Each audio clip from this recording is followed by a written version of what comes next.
Bonjour, donc aujourd'hui nous allons donc apprendre à résoudre une équation du type E de A égale E de B. Euh, c'est un exercice que j'ai donné en contrôle à mes terminales ES.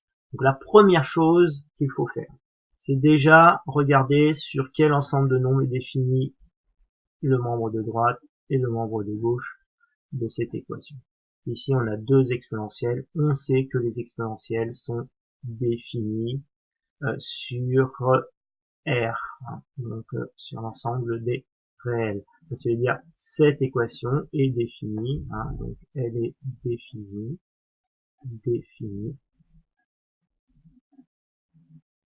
donc pour tout x appartenant à l'ensemble des réels. D'accord? On peut prendre x peut prendre n'importe quelle valeur dans R. Ça, c'est la première chose qu'il faut faire. Ensuite, pour résoudre ce type d'équation, on s'appuie sur notre cours. Donc, on sait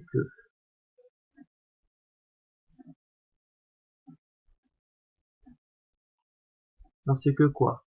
Que E de A égale E de B est équivalent à écrire que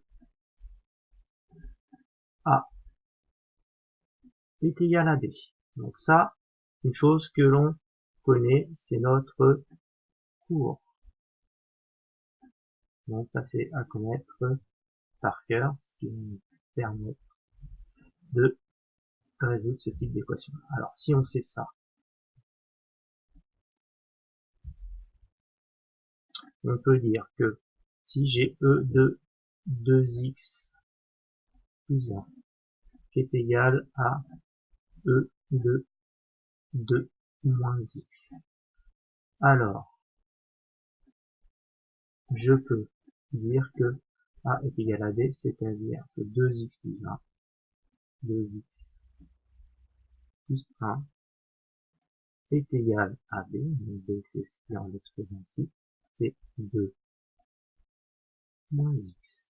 D'accord? Donc maintenant, je vais faire le choix de mettre ici, enlever 2 et moins x du membre de droite. Ah, donc pour ici, j'ai un 0. D'accord? Donc pour ça, il va falloir que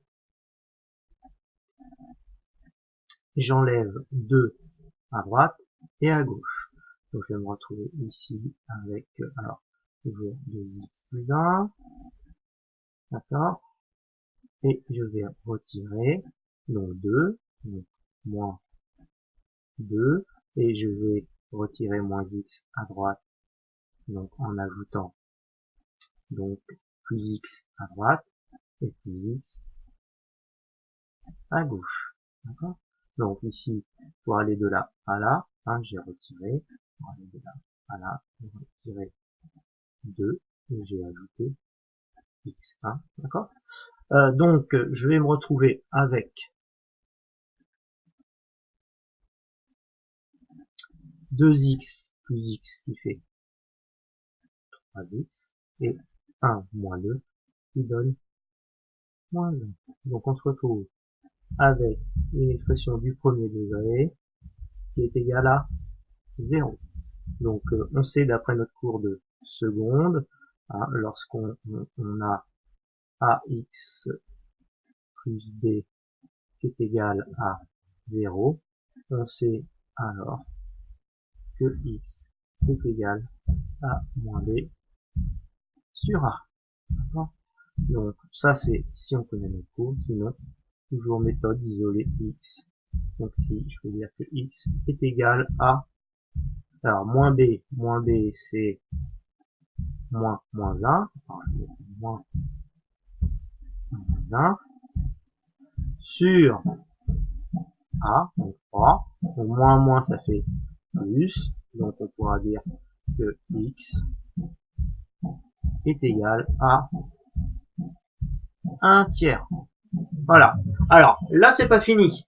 C'est pas fini parce que ici il faut vérifier que ce que l'on vient de trouver appartient bien à l'ensemble de définitions.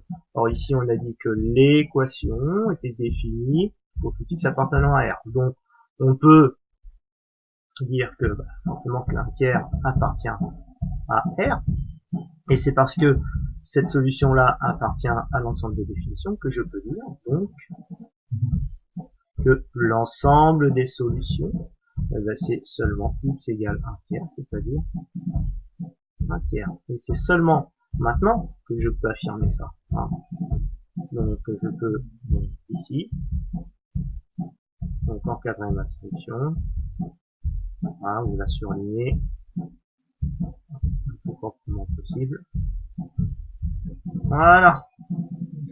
Donc on va appliquer ça sur les deux autres équations. Hein. Donc toujours premièrement définir l'ensemble de définitions, ensuite s'appuyer sur cette propriété, et ensuite on déroule et on vérifie ici que le nom appartient bien à l'ensemble de définitions, et à ce moment-là on conclut.